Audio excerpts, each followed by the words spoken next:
As we begin a new year and a new decade, it's time to turn our thoughts to ending the nation's great political divide. We must begin to seek common ground between those of us who believe in the sacred principles of the American founding and the Democrats who are attempting to devour those principles like a swarm of locusts, or like some sort of toxic green slime that seeps into the fabric of our most cherished traditions and eats away at them like acid. And then, like in some disgusting horror movie, slowly morphs into the shape of an 80-year-old communist and runs for president. Surely there must be some way to ease the hostilities between those of us who understand the blessings of free thought and free enterprise and those pimply little craps who never did a damn thing but get themselves into debt and then whine about how the rest of us should pay for it because now they have a degree in race theory and its application to 17th century literature and they can't find a job even after we somehow save the economy from their idiot ideas. We have to set our anger aside and find areas of agreement between conservative men and women and whatever non-gendered fairy tale creatures the left imagines themselves to be. Think of the sorts of things that all Americans can enjoy. Ice cream, for instance. Maybe we can all sit down together and have some ice cream. That ought to keep the little scum-suckers quiet for 10 consecutive minutes at least, so we can explain the facts of life to them while they try to learn new ways of thinking, like logically, for instance.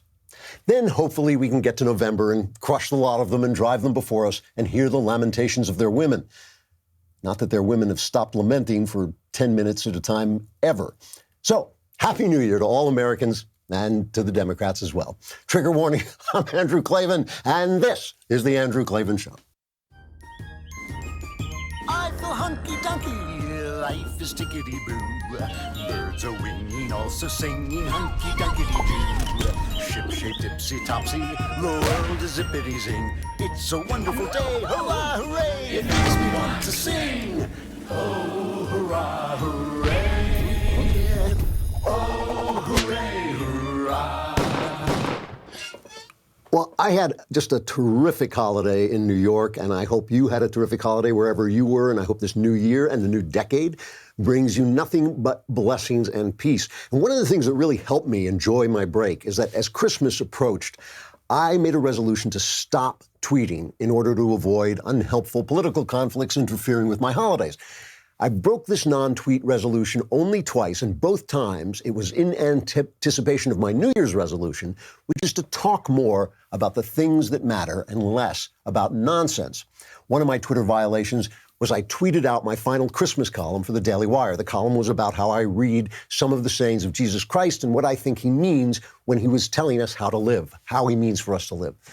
The column was important to me because one of the things that matters that I want to talk about more is the role of God in our politics. To me, the epidemic of despair and suicide in our heartland, the epidemic of socialism among our intellectuals, and the rampant confusion and dishonesty about our sexuality are all evidence that the U.S. is suffering from the same sickness of secularism that destroyed the great civilization of Europe. But too often, when we speak of the need for God in our public life, I think we get kind of vague about the specifics. What are we talking about? Our founders were formed by the Christian ideas that created European culture, but they also knew from the very start that this country was not going to be a specifically Christian country. They imagined a new sort of nation in which, as one founding document put it, no person who acts in a peaceable and orderly manner shall ever be molested on account of his mode of worship or religious sentiment. So that includes Jews, it includes Muslims, it includes anyone who is not disturbing the peace. They can serve and pray to God any way they want. So I want to talk about what restoring God to the public square looks like in that kind of country. And my Christmas column made a very small start at thinking out loud about that. The other tweet I sent out had to do with my pal Ben. This squirrely little alt-righter, Nick Fuentes, a guy who has given every indication that he is a racist and an anti-Semite, accosted Shapiro in public. He was harassing Ben while Ben was with his pregnant wife and his 2 little kids. And the video got posted online, and I got annoyed and tweeted out what I thought of Fuentes for what he did. And in response, a number of alt-righters, or groypers as they call themselves, they attacked me online, which is fine. Here's an email, though. I just want to give you as an example.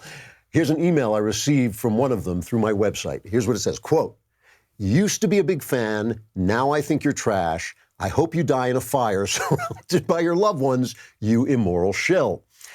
Now, I bring this up not only for its comedy value, though I do think a guy who goes in a single tweet from being my big fan to wishing me and my family dead by fire might want to re-examine his life philosophy. But I also bring it up because I think it's an example of a symptom of our current sickness, something that keeps us from talking about the things that matter.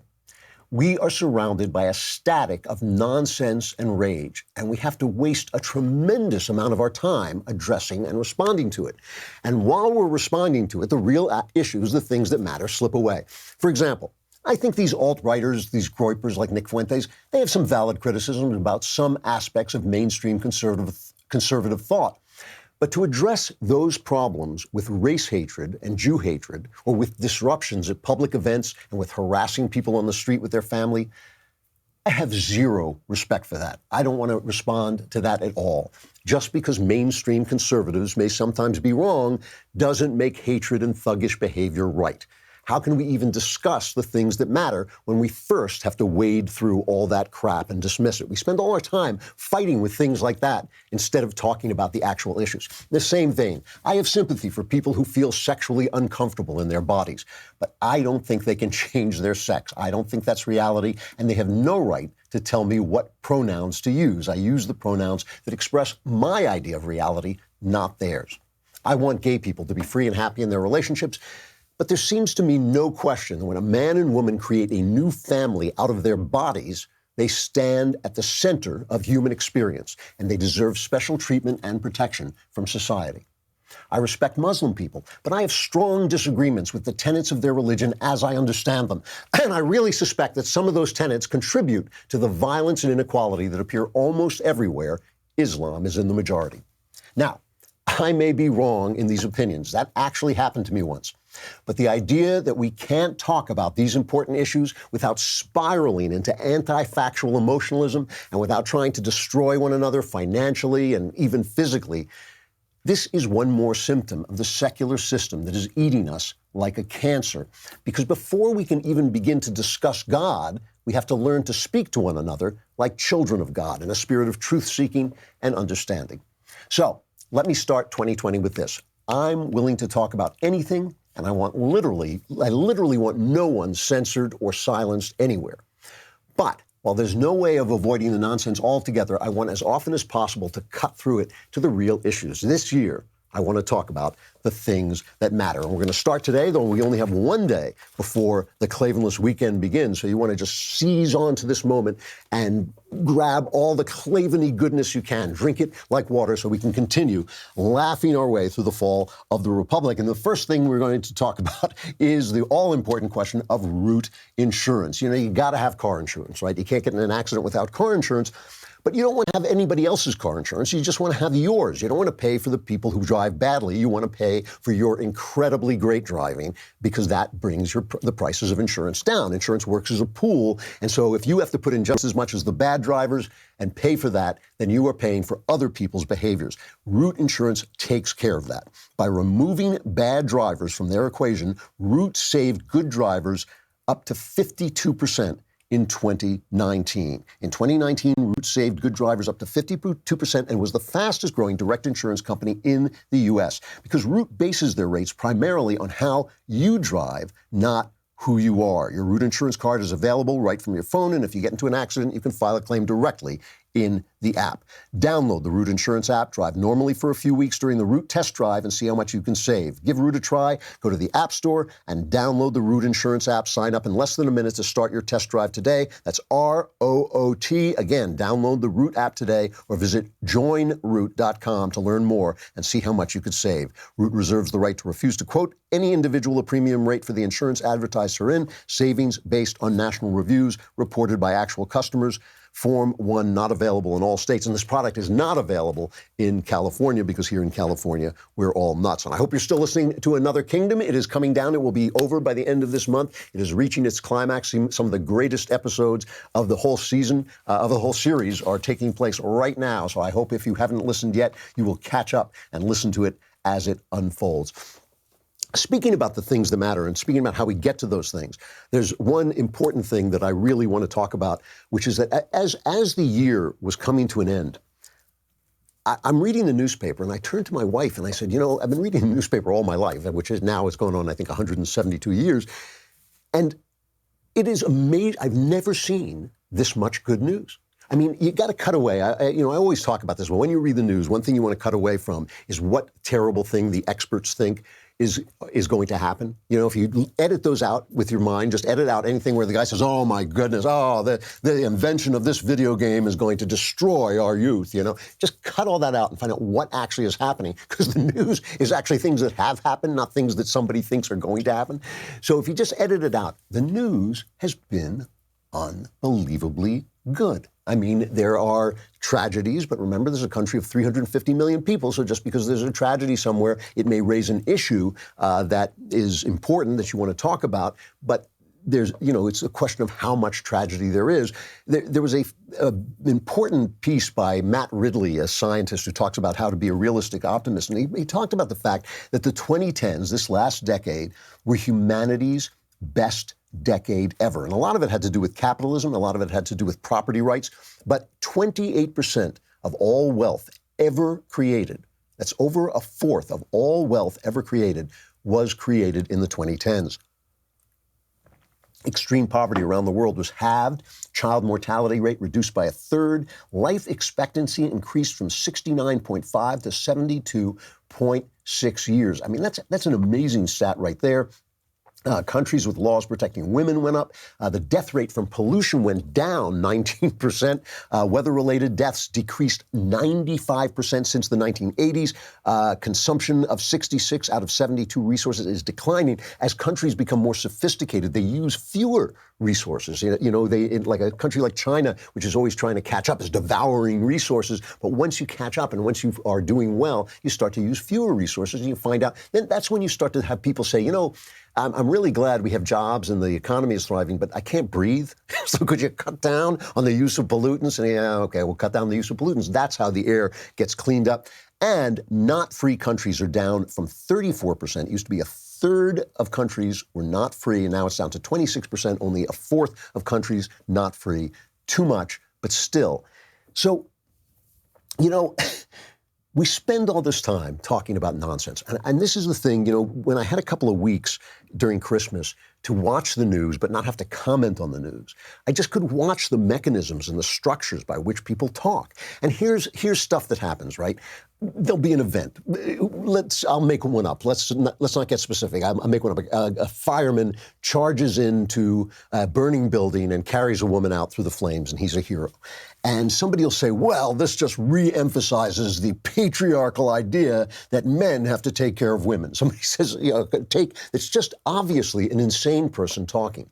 And then everybody jumps on this take. Everybody has to respond to this insanely stupid thing that somebody said, instead of saying, "Oh, here's a heroic act." There was a shooting in Texas. Let's talk about this a little bit. There's a shooting in a Texas church, and there were armed men. This is Texas, so everybody's strapped. But there was people whose job it was to protect the church, and there was a deacon. He was a deacon of the church whose assignment was to protect it. He was the deacon in charge of security. His name was Jack Wilson. This guy came in, he took out a shotgun. He was wearing a long coat, and he took out a shotgun, and he opened fire, and he killed two people, and Wilson, within 6 seconds, shot him in the head. An amazing act of heroism, an amazing example of a good guy with a gun stopping a bad guy with a gun. A headshot, as Wilson talks about, you're not supposed to shoot the guy in the head because it's a moving target. So it was an incredibly good shot and an amazing, emotional, tense moment. Here's Wilson being interviewed, talking about what happened. The only shot I had, which was a headshot, which in my classes I teach not to take headshots, but that was what I felt. That's the only shot I had a clear shot, and I was comfortable taking the shot because of my training and my practice. A lot of people are alive this morning because of you, sir. What do you feel about that? I feel confident of that because when an individual is using a 12 gauge short barrel shotgun with double aught buck in it, which is what he had in it, then it could have been a whole lot worse. Have you had a chance to just process and reflect at this point? I'm processing the fact that I lost two good friends yesterday. Richard and I go back ways, and we're fairly close. Tony, is also deacon at the church, but at the same time, I don't feel like I killed an individual. I killed evil, and that's how I'm approaching it. That's how I'm processing. Okay, all-American hero. You recognize him right away. You know who he is. This is a guy who does what has to be done. He was trained. I think he used to be a deputy sheriff. He was trained with firearms. He teaches firearms. He gives firearms instruction. Total hero, good guy with guns, stops bad guy with gun. And of course, it would have been a disaster if nobody in the church had been carrying a gun, right? This is a guy with a shotgun. He'd have left people like dead all over the place. It's a disaster to lose one person, a disaster to lose two people, but obviously much, much worse the more people you lose. So immediately, of course, the anti-gun lobby, the left, comes out and they start saying things. One guy on Twitter, I don't even know who it was, one guy on Twitter says, "Is this the way Jesus wants us to act?" It's like, like Jesus wants us to sit there while our neighbors are blown away. And USA Today, Elvia Diaz from the Arizona Republic says, yes, Jack Wilson is a hero, all right, but have we really reached a point when each of us need to carry a firearm anywhere we go? Gun advocates certainly think so. And CNN, nothing is ever as simple as good guy versus bad guy, which is not true, by the way. What's not simple is good guys are not simple people. They're not all good, and bad guys may not all be bad. But in an instant like that is a simple instance. The bad guy with the gun is bad. The good guy with the gun is good. It's absolutely as simple as that. So you start to have to spend time arguing with these people. And the reason you have to spend time with them is they have a lot of cultural power. The left has almost all the cultural power. We've been eating away at it in the last several years, and that's great. But you can get fired for not agreeing with the left. You can get fired for saying there are only men and women. You can get fired for saying a transgender man is not a man, which is the simple truth. A transgender man may be anything you want to describe him as, but he is not a man. If he was born a woman, he remains a woman. Every cell of his body remains a woman. I'm perfectly happy to discuss the state of his mind, the state of his soul, whatever you want to talk about, but we shouldn't have to lie to keep our job. So we have to respond. And then when you're responding, you lose track of the issue. And even the issue isn't even the fact that good guys with guns save a lot of lives. That's not even the actual issue. Listen, here's this. I'm quoting this from Dan Bongino's great new site, by the way, which is rapidly replacing Drudge as a conservative news aggregator. But he lists all these stats. The National Crime Victimization Survey administers a twice-a-year survey, and their most conservative estimate is that self-defense with guns account for about 100,000 cases per year.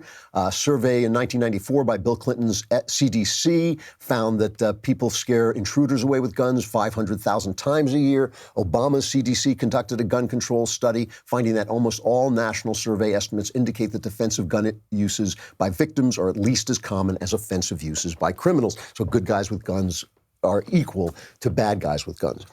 But is that even the debate? Is that even the issue? The issue, as we know on the right, we talk about this on the right all the time, is do you want to be a free people or not? Do you want to be free? Do you consider that there is a problem with government and freedom? That the more the government grows, the less freedom there is. We need government. We're not angels. Men need to be governed, but but because men are not angels, right, the people in government have to be watched. And ultimately, your ultimate defense against the government is a gun. And that's why the Constitution guaranteed you the right to bear arms. It was because they wanted you to be able to defend yourself against a growing federal government. They wanted states to be able to form militias to defend themselves against the federal government. That's why they gave you the right to bear arms. And that's the real issue. And you spend so much time arguing with the nonsense because of the cultural power of the left and because people talk nonsense, and we've now democratized information to the extent where everybody has an opinion. You spend so much time talking about that you lose track of the things that matter. Another thing that matters is how beautiful you are. Now, not everybody can be as incredibly physically attractive as I am, but all of you can have a nice smile if you go to Candid Co. If you want, you worry about your smile. I know this. People take pictures of me all the time. If I don't feel good about my smile, I keep my mouth tight and I have this tight smile. But if you have a nice smile, you get a lot of confidence and you feel really good. And braces, they're uncomfortable. They look weird, and Candid Co will help you with clear aligners that will straighten your teeth for 65% less than braces. Unlike braces, Candid clear aligners are comfortable, removable, totally invisible. You never have to set foot in a doctor's office or waiting room. Your treatment is prescribed remotely by a licensed orthodontist, and Candid delivers everything you need right to your door. Unlike other companies, Candid only works with orthodontists, never general dentists. That means your treatment will be designed by an expert in tooth movement with 20 years of experience on average. The average treatment length is just 6 months. So, if you're ready to take your first step towards straighter teeth, for a limited time, you can get started with $75 off by using code Klavan at candidco.com/Klavan. That's candidco.com/Klavan. Use code Klavan for $75 off. candidco.com/Klavan, code Klavan. And so you'll look beautiful when you say, how do you spell Klavan? K-L-A-V-A-N, there are no E's in Klavan. So returning to this idea of bad news and how we get distracted by bad news, this is a very new idea among psychologists and scientists. You know how scientists are always finding out things after the rest of us? I remember when I was a kid, scientists discovered that putting this beefsteak on a black eye will reduce the swelling. It's like everybody knew that except the scientists, but then they proved it, and so then they believed it. Well, Vin Scully, the famous Los Angeles Dodgers announcer, once had the great line, "Losing feels worse than winning feels good." In other words, we naturally emphasize bad news. We naturally emphasize bad news. And this is it's a fact that they have found recently. There was a big story about it in the Wall Street Journal by John Tierney and Roy Baumeister. Studies show that bad health or bad parenting makes much more difference than good health or good parenting. A negative image, a photograph of a dead animal, stimulates more electrical activity in the brain than does a positive image, a bowl of chocolate ice cream, for instance.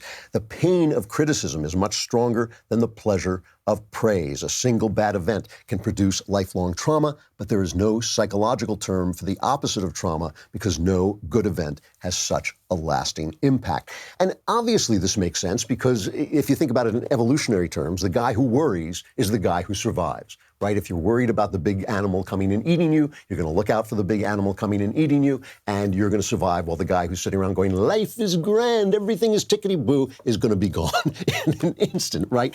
But in an era of good news, in an era of growing lifespans of safety and all this stuff, in this greatest decade in human history, it distorts the world. We're distorting the world by focusing on bad news. And, you know, it's part of the nonsense that's constantly feeding into our conversation. Trump is Hitler. Trump is never going to leave office. You know, if that were true, if any of that were true, then Trump would come and arrest you when you said he was Hitler, because he's not Hitler. He doesn't do that. So, you know, John Fund wrote this piece. John Fund is a really good journalist, and he writes this piece in Fox News where he says, I'm making a New Year's resolution to only pay attention to good news. But he makes the point that this is not a good business decision because people want to hear the bad news for lots of reasons. But one of the reasons is we're evolutionarily tuned to the bad news. It's not a good business decision to emphasize bad news. He points out in 2014, the Russian news site City Reporter decided to cover only good news and silver linings for an entire day. It lost 2/3 of its normal readership that day. 2/3 said, where's the disasters? Hey, I want my disasters. Bring me my disasters. Fund goes on, when I was growing up in California, a businessman in my hometown launched The Good News, an unrelentingly cheerful weekly paper that found subscribers in 50 states and 10 countries. It went broke in 16 months. And that's why it's so easy for the people who are in the resistance, for instance, to emphasize anything Trump does badly. Lee Siegel has this piece in the New York Times, why are we so depressed? And I think it's a good question. I think it's fair to ask about depression when we've got so much suicide. And he says, Lee Siegel begins, everyone has his or her own definition of a political crisis. Mine is when our collective mental health starts having a profound effect on our politics and vice versa. It cannot be a simple coincidence that the two have declined in tandem. The American Psychiatric Association reported that from 2016 to 2017, the number of adults who describe themselves as more more anxious than the previous year rose 36%. In 2017, more than 17 million American adults had a new diagnosis of a major depressive disorder, as well as 3 million adolescents ages 12 to 17. 40 million adults now suffer from an anxiety disorder, nearly 20% of the adult population. The really sorrowful reports concern suicide. Among all Americans, the suicide rate increased by 33% between 1999 and 2017. It'll be interesting to see, by the way, whether that goes down now that the economy is booming and people are at work again. That'll be an interesting thing to see. But he goes on to say, all of this mental carnage is occurring at a time when decades of social and political division have set against each other, black and white, men and women, old and young. Beyond bitter social antagonisms, the country is racked by mass shootings, the mind-bending perils of the internet, revelations of widespread sexual predation, the worsening effects of climate change, virulent competition. My point about this is, does he realize that he's writing for the newspaper that generates most of this stuff? I mean, does he realize that having the left so much in control of our communications networks, our newspapers, our TV stations, our networks, all these things creates this cloud of anxiety because they see injustice everywhere. You know, over the weekend on Twitter, there was a trending, you know, those hashtag trends. There was a trending hashtag, "It's okay to be white." And I thought, okay, I love it. I love being white. You know, what's the problem? I hope you love your color. You're made in the image of God. Have a good time, whatever color you are. I mean, you have to explain this. But so here's a crazy, talking about just how information is democratized and therefore any Looney Tune can come on and affect the conversation. Here is Twitter Looney Tune, and I don't think this is satire. Sometimes it's hard to tell with the left what's satire and what isn't. Here is his reaction to people who said, yeah, it's okay to be white. I just woke up to hashtag "It's okay to be white" trending on Twitter. Clearly, the white people are back at it again. And I apologize for my people, because somehow the oppressors are pretending to be the oppressed. Like they have a chance in hell of ever experiencing oppression because they're white. And then you criticize, not even white people, but you criticize the system, you criticize systematic racism, and you criticize all of these power struggles that have been part of the American landscape for centuries, and for some reason, the white people take offense to that. Now listen, if this were just a guy on Twitter, we could ignore him, but he represents a mainstream value of the left. How dare you? How dare I? Exactly. Well, there she is. That's Time Magazine Person of the Year. It's all a disaster. Everything is terrible. White people suck. And somehow that's not racism. Let's talk about something happier for just a moment. Let's talk about ExpressVPN, which I use on my computer every single day because it protects my information, my address, where I'm going, what I'm looking at, who I am. ExpressVPN doesn't log your data, and lots of really cheap or free VPNs make money by actually selling your data to ad companies, which is exactly one of the things you're trying to protect yourself from. Other VPNs are slower, and they slow down your computer, but I've been using ExpressVPN for years now, and my internet speeds remain exactly as they were, which is fast. It's easy to use. It takes a couple of clicks to download the thing, and then it's on, and it's just in the background, and you never have to think about it. You just fire up the app, click one button to connect. It's so easy. Even your grandparents could use it, not my grandparents, because they are using much more divine instruments at this point. But it's not just me saying this. Tech Radar, The Verge, CNET, and many other tech experts rate ExpressVPN the #1 VPN in the world. So protect yourself with the VPN that I use and trust. Use my link, expressvpn.com/Klavan today and get an extra 3 months free on a 1-year package. That's expressvpn.com/Klavan. Visit expressvpn.com/Klavan to learn more, especially how to spell Klavan. There are no E's in Klavan. There are no E's in Klavan. There are no E's in Klavan. It's Klavan. I just make it look easy. I bring the E's to it. If that guy who was just accusing whites of everything in the world were not the mainstream of the left, it would be fine. But the fact is that attitude affects the news we get. Let's just remember, this is from Grabian, but let's just remember some of the things that they promoted last year, like the Jussie Smollett hoax. Here's a little Grabian montage of how they covered the Jussie Smollett hoax. Empire star Jussie Smollett was the victim of a vicious, racist, and homophobic attack. His attackers hurled racial and homophobic slurs. Not only homophobia, we're talking about racism. We're talking about hate with steroids. They are looking for two suspects who were apparently wearing Make America Great Again hats. The offenders uttered, "This is MAGA country." This is stomach-turning, mind-boggling information. Ellie, this is a horrible story. Yeah. Horrendous and unacceptable. And this is America. This is America, she says. I think the whole quote is, this is America in 2019. But it's not. It's not. I mean, it's not the way people treat each other, and it's not what happened to Jussie Smollett. They believed it because they were infected by this crazy idea that they're living in bad news, they're living in this racist country, and they're not. If they ever traveled, if they went anywhere at all, they would learn this is the least racist country in the world, and it is not being delusional to know that and understand that with any problems we may have. Listen, this year, as you are probably well aware, is going to be insane because the Democrats keep trying one way or another to get Trump out of office. Plus, we're going to have an election. The best way to stay informed on all things 2020 is to become a Daily Wire member and get comprehensive news and opinion from us on demand. And as a 2020 kickoff, all memberships are 20% off until January 6th. Now, what is it? It's the 2nd, right? So you got 4 days, 20% off all memberships when you use the promo code DW2020.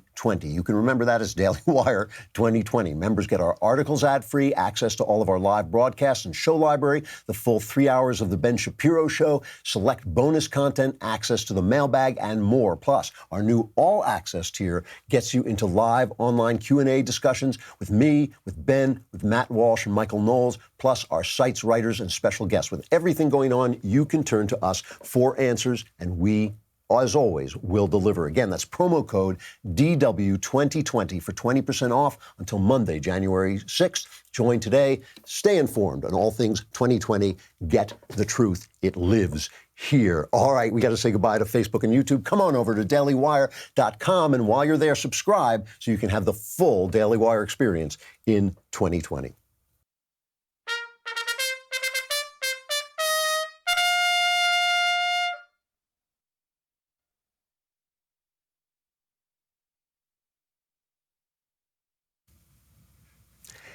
You know, if there is, I know I harp on this a lot, but I'm going to harp on it anyway because it's worthwhile. If there is one force in America that keeps people, not only keeps people from learning about the things that matter, but actually draws them away from it, draws them away from the things that are important in the world, it's feminists. And I'm going to talk about feminism, and I'm going to talk about The Witcher, because these are two subjects that are amazingly intertwined, okay?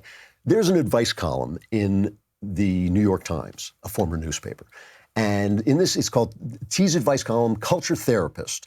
Either Lagaya Michan or Megan O'Grady, I'm reading this off the paper, solves your problems using art, okay?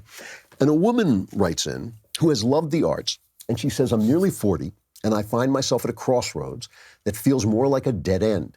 I've spent much of my life and thought and income in pursuit of beauty in one form or another, design, fashion, the beauty of wellness industries.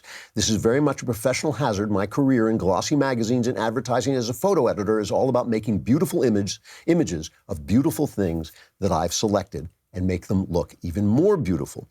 Often when I think how much of my time I've devoted to my own appearance or to matters of aesthetics, I cringe, though I've often been the person in any given room defending things like style and design from accusations of superficiality and frivolity. And then she goes on to talk about the fact that she's now entering middle age, and she says, I'm nearly 40. She says, I've lost my sense of meaning to myself. I feel like the culture has moved on without me, and I don't know what to do. Now, she's in print medium, and so she feels that, print is becoming less and less important. But then she adds, part of it might have to do with the fact that I feel alone in many ways and unsuccessful by most measures. I don't own a home, and no one needs me. I am nobody's mother, and now I am nobody's child, as my parents are no longer living. My friends and peers have gone on to have families, to marry and stop working or have moved to other parts of the country or even foreign countries. She says it's another issue. She puts in parentheses. It's another issue, but I'm kind of astonished when I see how many of my peers, educated, once ambitious women friends, don't work professionally anymore and have either moved to another country or married a rich partner or both. It's like they've given up. I found this letter heartbreaking. I actually did. I was actually moved by it. And the answer goes on and just rattles on some New York Timesian nonsense. But she feels that these women who have given up on their professional ambitions to marry, she says, a rich man, but let's say a man who can take care of her and let her do the things that maybe women want to do more than be ambitious. Maybe many women want to do more than lean in and have careers. And they've moved to another country, and it's like they've given up. But maybe what they've done is they've given up on stuff that's meaningless to them and embraced things that matter to them. Because feminism has told them that what should matter to them is the same things that matter to men. That's what feminist tells you. That's my opposition to feminism is not that I want women to be constrained in their choices. My opposition to feminism is that they tell you that only the way men naturally and instinctively want to live is the right way, and the way women naturally and instinctively want to live, and obviously I'm generalizing, but the way women instinctively want to live is the wrong way. And therefore, as a woman, you should be doing what men do. And here you see this so much in the arts, and I find this all the time. The arts are supposed to represent something about life, something universal and enduring about life. The arts are supposed to bring you life as it's lived. And of course, there's room for fantasy and imagination and magic and all the things, the wonderful things with which the arts delight us. But underneath that, there should be a truth. And feminism and political correctness, just like they've made the news dishonest because they will not tell you the truth about things, just like they've made the news dishonest, they've also made the arts dishonest because you cannot speak about things in a real way. And this is why the show The Witcher, which is on Netflix, it's like 8 episodes, blew me away. I was really, really surprised by it. And, I want to talk about it both as a work, but also as what it has to say about feminism. The Witcher was a series of novels by a Polish writer whose name I can't pronounce, Andrzej Sapkowski. And I've read only the first one, which was a series of short stories, and I enjoyed it. It was like a tough guy writer. It was like a kind of Raymond Chandler writing, but about this guy who is a monster hunter. He goes through this medieval type world, hunting down monsters, and you pay him for it. He's a tough guy, and he sounds like a tough guy hero, and you say, I've got, a striga haunting my lake, and he goes out and kills it. And so this stars Henry Cavill, and he does a great job as Geralt of Rivia, the Witcher, right? But because it was the showrunner is female, she announced she was going to pay more attention to the female characters. Now, Cavill is hilarious in it. He's great. And the show is not good.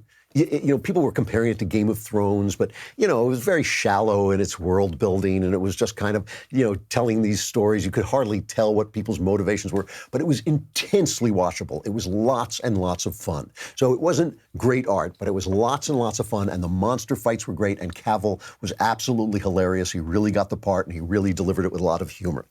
But one of the main characters is a sorceress named Yennefer of Vengerberg, and her name, she's played by Anya Chalotra. So let's start and play the trailer, a little bit of the trailer from The Witcher. They say witches can't feel human emotion. What do you believe in? Break the silence. Evil is evil. Break the silence. Lesser. Break the silence. Greater. Middling. In me. It's all the same.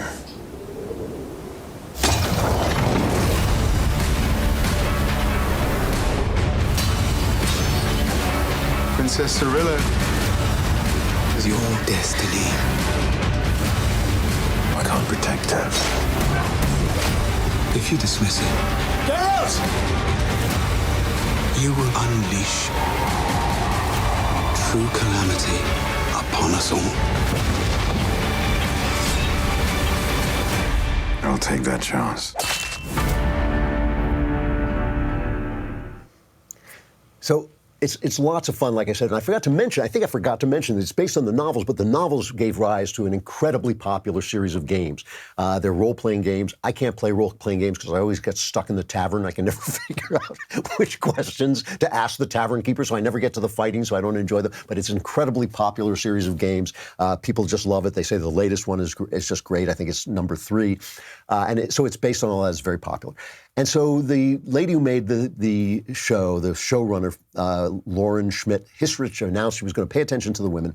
And immediately I was put off by the fact that there's a queen in this who fights like a man. And there's a couple of scenes where women fight with swords. And I just hate these scenes because no woman can fight with a sword. 0 women can fight with a sword. And what I mean by that is in a situation where you are fighting men who are used to fighting with swords, you are going to get killed if you were a woman fighting with a sword 100% of the time, right? Now, you can, a woman with a sword could kill somebody. A woman with a sword could kill somebody who doesn't know how to fight with a sword. But in a war situation where you are swinging this 5 to 10 pound sword again and again and again against much, much, much stronger men, they are going to kill you. So when you write a woman who fights with a sword, and this queen she's a man. They should have made the character a man. She's a man. She's gross, and she swaggers around, and she rips into the meat and tears it with her teeth, and curses people out. She's a man. So there was this feminist statement, and I just thought, please give me a break. And I don't know if that's in the books,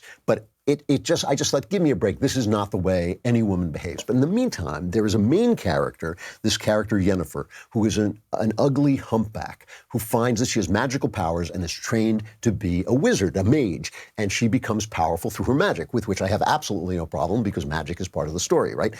However, in doing this, and this is a little bit of a spoiler, but not too bad, she has to give up her ability to have children in order to become beautiful and powerful. So she trades her womb to become beautiful and powerful, and she soon finds that power is nothing, that beauty is overrated, and that what she's lost, the only important thing she has. And I was amazed. I was amazed that they started to talk about this, that she wanted a baby. And in one of the final scenes, there's a housewife, and the housewife says, I have everything. I have a roof over my head. I have food to eat. I have a son whom I love, and I have a husband. And they give me, there are pains in the neck because they're men, but I love them, and I have everything. And that was an amazing, amazing message that I thought, because it's true. It is true. Life is not about getting what somebody tells you you're supposed to want. It's about getting the things you want, because those are the things that matter. And feminism talks people out of that. And to go on to yet another piece of this puzzle, because feminist and politically correct art is selling nonsense, they get angry at you when you won't see it. A film came out of Little Women, this famous book, and it was by Greta Gerwig, who made a girly movie called Lady Bird, which I actually enjoyed. So let's play this. This is from, of course, the classic, the adaptation of the 1868 novel by Louisa May Alcott. Here's a trailer of Little Women. We can leave right now. I'll sell stories, and you should be an actress, and you should have a life on the stage. Just because my dreams are different than yours doesn't mean they're unimportant. I have loved you ever since I've known you, Joe. I couldn't help it. It would be a disaster if we married. It wouldn't be a disaster. We'd be miserable. Joe, I'd be a perfect saint. I can't. A new play written by Miss Jo March. Women, they have minds and they have souls, as well as just hearts. I want to be great or nothing. And they've got ambition and they've got talent, as well as just beauty. And I'm so sick of people saying that love is just all a woman is fit for. I'm so sick of it.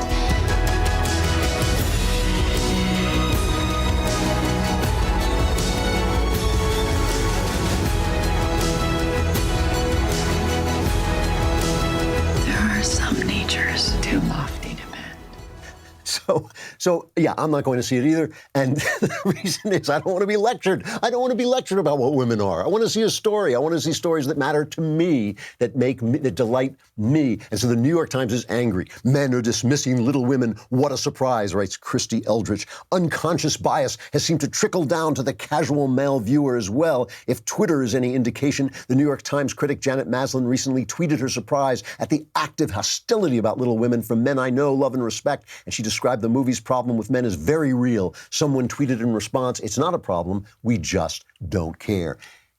If you are not telling the truth, if you're not telling stories that matter to me, if you're not telling stories that delight me, I don't have to show up. It's a chick flick. It lectures me about what women are. I ain't coming. That's just the way it is. If it's on you, you cannot browbeat us into it. You can't hammer us, lecture us, shame us into it. We're not coming to your stupid movies until you start to talk about the things that matter. And that's what we're going to be doing here, and we'll be doing it here again Monday. But meanwhile, you've got the Klavanless weekend to face. You probably won't survive, so all of this has been a waste of my breath. But those of you who managed to crawl through the chaos to make it back here, I will be here on Monday. I'm Andrew Klavan. This is The Andrew Klavan Show. Should old acquaintance be forgot and never brought to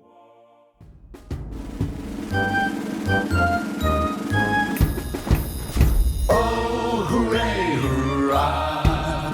The Andrew Klavan Show is produced by Austin Stevens and directed by Mike Joyner. Executive producer, Jeremy Boring. Senior producer, Jonathan Hay. And our supervising producers are Mathis Glover and Robert Sterling. Assistant director, Pavel Wydowski. Edited by Adam Sayevitz. Audio is mixed by Mike Cormina. Hair and makeup is by Jesua Alvera. Animations are by Cynthia Angulo. And our production assistant is Nick Sheehan. The Andrew Klavan Show is a Daily Wire production. Copyright Daily Wire 2019.